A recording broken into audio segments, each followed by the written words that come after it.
అందరూ mobile phones లో బిజీగా ఉన్నారు. అందుకే మా బుర్ర కథలు సైలెంట్ మోడ్ లో పెట్టి వినవద్దు. చప్పట్లు కొట్టండి, లైక్ చేయండి, వీలైతే వేరే వాళ్ళకు షేర్ చేయండి. గురుగారు, ఇక మన బుర్ర కథలు ప్రారంభిద్దామంటారా? మొదలు పెడదాం. తందానా దేవనందనానా, తందానా దేవనందనానా, తరిగిట చుందరిత, వైద్యమే వ్రతం, సేవే ప్రార్థన, జయ జయ యేసు నామము.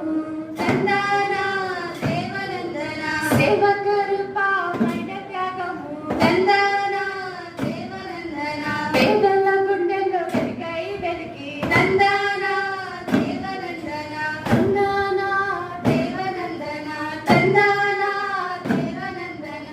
తరిగిట చుందరిత. కనుక శ్రోతలారా వినండి, వినండి వినండి, భగవంతుడి సేవలో తన తన జీవితాన్ని అర్పించిన ఒక ఒక మహనీయురాలి గాథను గాథను ఈనాడు చెబుతాను, వినండి. చెప్పండి. ఏమండి, ఈ రోజు ఎవరి కథ చెప్పబోతున్నారు? రాజుల కథ, యోధుల కథ?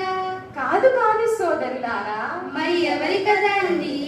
ఈ కథ వినాలంటే చెవులు మాత్రమే కాదు, గుండె కూడా తెరవాలి.